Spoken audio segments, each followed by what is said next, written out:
What if your best team never got that ring? What if all the talent, the leadership, the hunger was not enough? And what if the greatest Raiders team of the modern era was not remembered for glory, but for what slipped away? This is the story of a team built to win it all. A roster filled with legends Rich Gannon, Tim Brown, Jerry Rice, Charles Woodson, Bill Romanowski, veterans, game changers, warriors, a perfect blend of experience and firepower. They were dominant, they were feared, and they came heartbreakingly close from 2000 to 2002. The Raiders were on the brink of greatness, 3 straight AFC West titles, a league MVP, a Super Bowl appearance. Everything was in place, and yet they fell short. In this video, we will take you deep inside that run. You will learn what made this roster so legendary and what went wrong when it mattered most. We will explore the lesser-known stories behind the collapse, including internal chaos, shocking betrayals, a missing Pro Bowler before the Super Bowl, and a coach who came back to haunt them. Stay with us till the end, because this is not just about stats.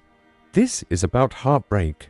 This is about how a team that had everything ended with nothing, and how one of the greatest groups in Raiders history became a what-if.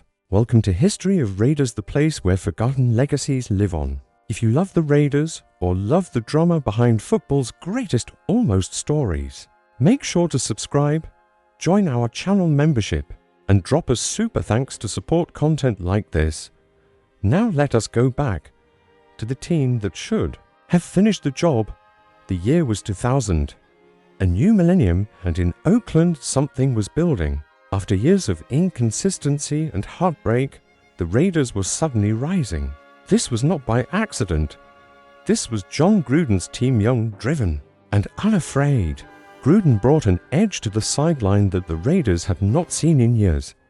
He was sharp, passionate, ruthless in his preparation, and behind him stood a roster ready to fight for every inch. At quarterback was Rich Gannon, a veteran who had bounced around the league until he found the perfect fit in silver and black.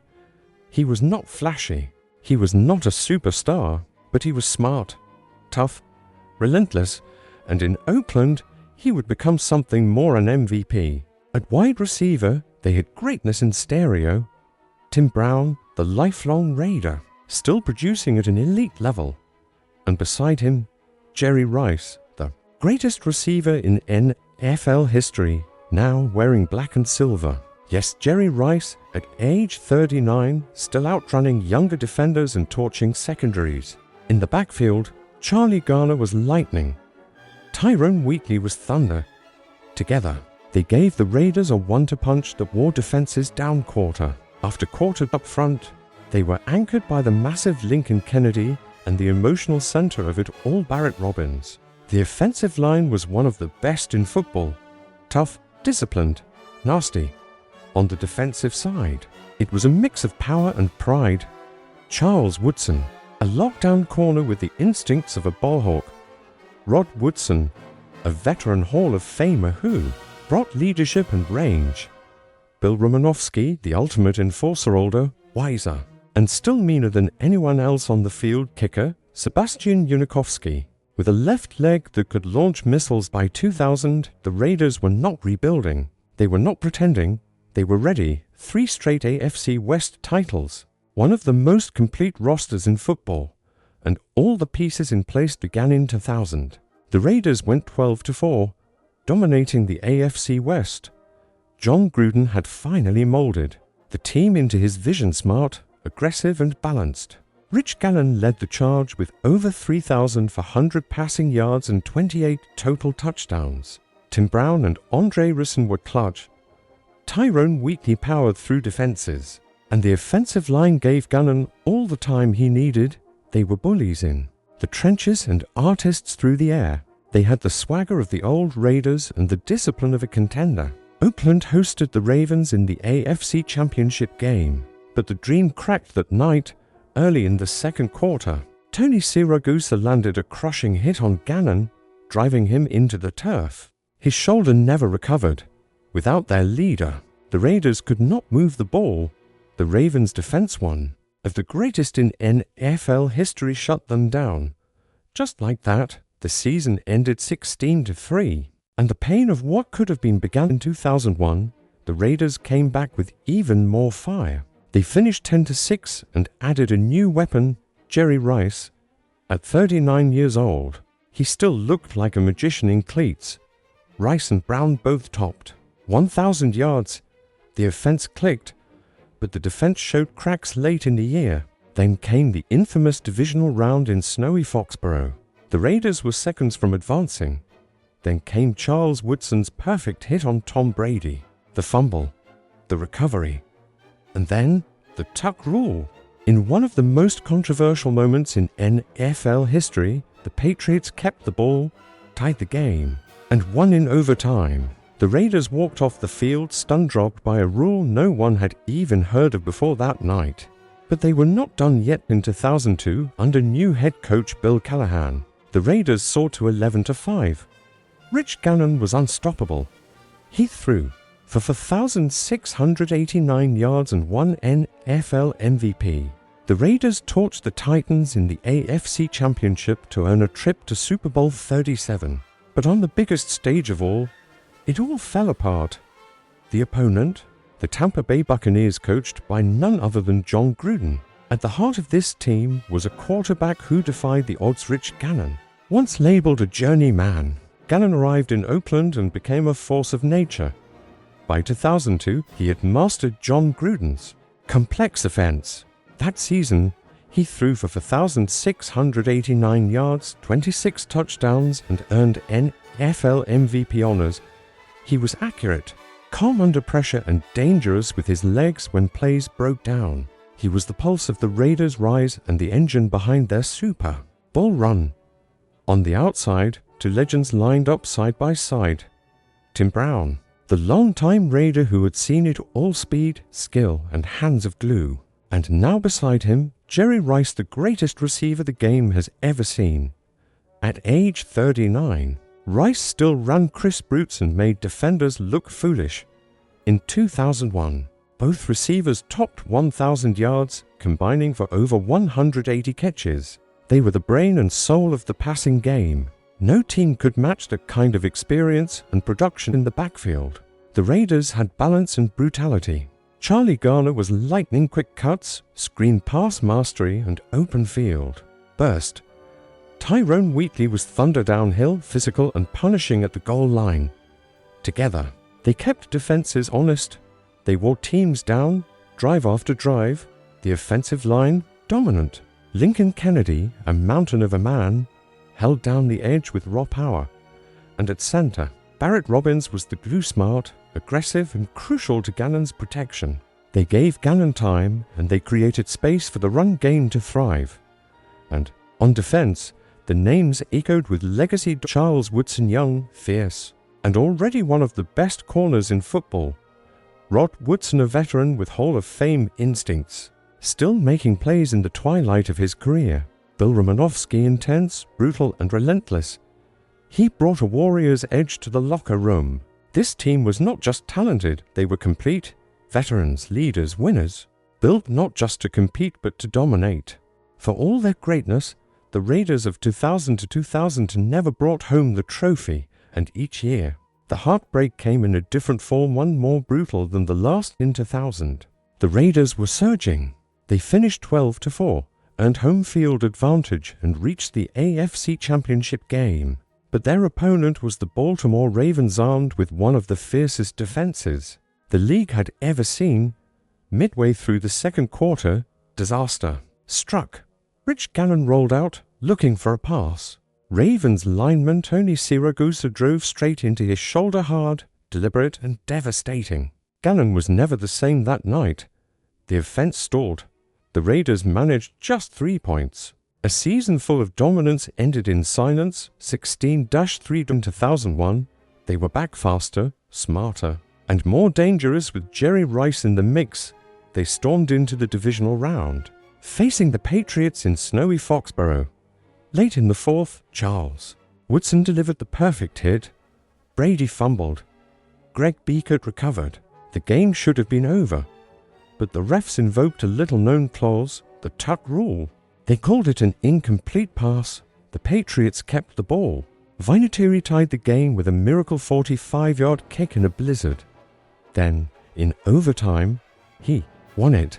The Raiders never touched the ball again. It was not just a bad break, it was a gut punch, the kind that stays with a team forever. Then came 2000 to the peak. Gannon won MVP.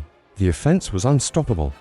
They crushed the Titans in the AFC title game. And finally, they were Super Bowl bound. But the moment they stepped onto that stage, something felt off. Across the sideline stood John Gruden, the very man who had built the Raiders, now coaching the Buccaneers. He knew their playbook. He knew Gannon's tendencies, and he used it all against them. The Bucs jumped every route. They picked off Gannon 5 times. The Raiders looked confused, disoriented, broken. Final score 48-21. The dynasty that could have been was gone in 3 brutal chapters. The scoreboard told one story, but behind the scenes, something much darker was unraveling. The 2000 Super Bowl loss was not just about schemes or interceptions. It was about a team collapsing from the inside out. It began the night before the biggest game of their lives. Barrett Robbins, the team's Pro Bowl center and emotional anchor, disappeared. He vanished from the team hotel. No one knew where he went. He missed all pre-game meetings. He missed walkthroughs. He missed it all. Some teammates thought he was hurt. Others feared the worst. Then the truth came out. Robbins had suffered a full-blown mental breakdown. Diagnosed with bipolar disorder after the incident, Robbins had flown to Tijuana. Believing the Raiders had already won the Super Bowl, he had spiraled into a manic state and was found hours before kickoff incoherent and unable to play. The team was forced to start back up. Adam True, a last-minute decision on the biggest stage. Without Robbins, the offensive line was disoriented. The timing with Rich Gannon was off. Protections failed. Snaps were rushed. And the Buccaneers' defense feasted. But that was only one piece of the unraveling. Months earlier, after the 2001 season, the Raiders had made a stunning decision. They traded John Gruden to Tampa Bay. The coach who had built the system was now coaching their enemy. The trade brought back picks and cash, but the cost was far greater. Gruden knew every audible. He knew Gannon's reads. He even told the Bucs defenders what plays were coming.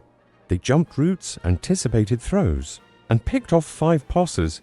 It was not just a loss, it was a humiliation. After that Super Bowl, the Raiders never recovered. Bill Callahan tried to maintain order, but the fire was gone. The locker room fractured, the leadership disappeared, and the roster, it was aging fast. Jerry Rice was 40, Tim Brown was 37, Rod Woodson was 38, Romanowski was battling injuries. These were warriors, but even warriors run out of time. There was no rebuild, no young core to step in.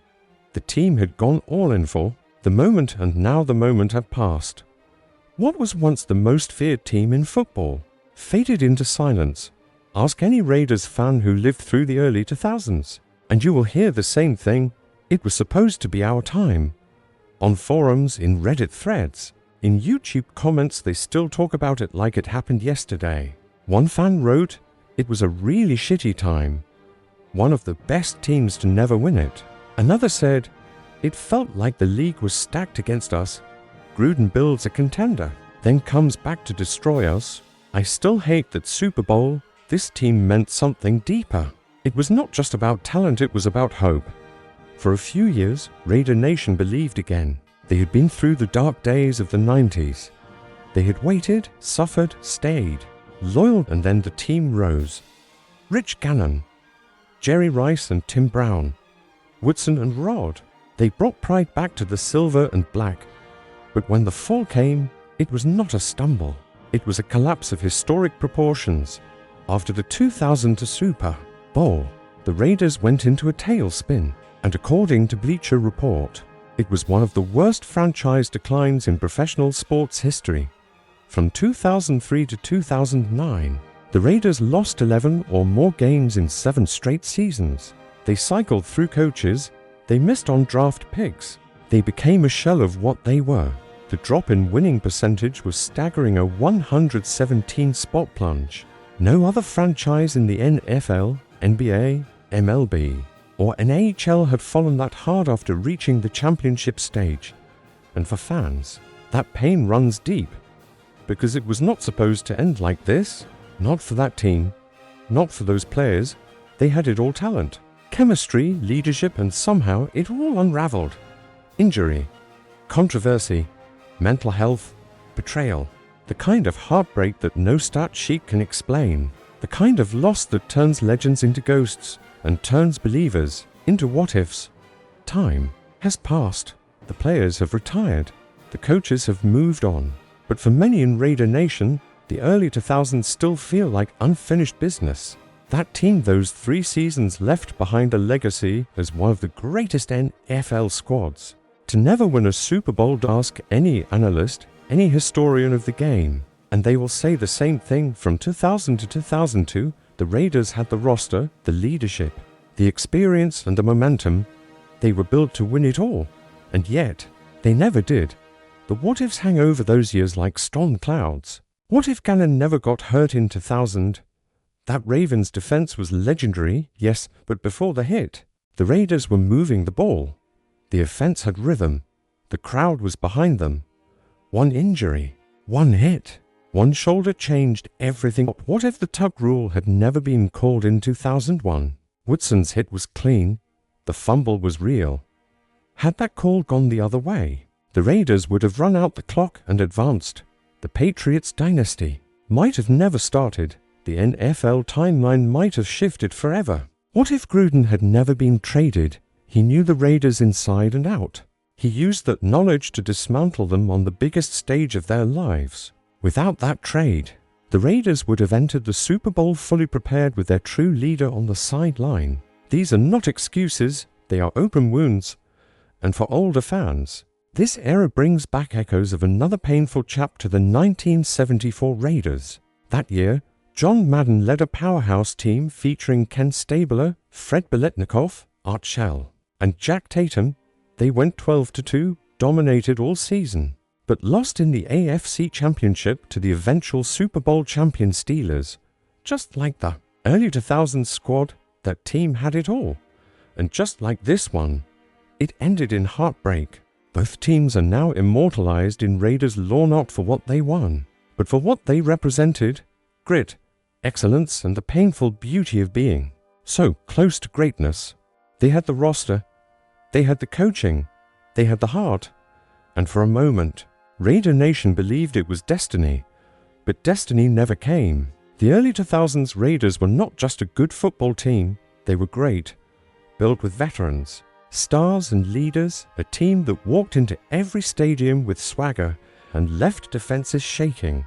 From Gannon's MVP season to Rice and Brown rewriting records to Woodson and Romanowski striking fear into opponents, everything pointed toward a championship ending. But instead came silence, a brutal hit, a phantom rule, a missing center, a traded coach. Piece by piece, the dream unraveled, and all we're left with are memories of what could have been. So now we ask you, was this the greatest Raiders team ever that just couldn't finish, or were they simply cursed by timing, by fate, by forces beyond the field? Let us know in the comments below. Your voice matters because you're part of this history. And do not miss what's coming next. In our next deep dive, we explore how a broken draft strategy destroyed the Raiders' future and how years of bad decisions buried a once proud franchise deeper than anyone expected.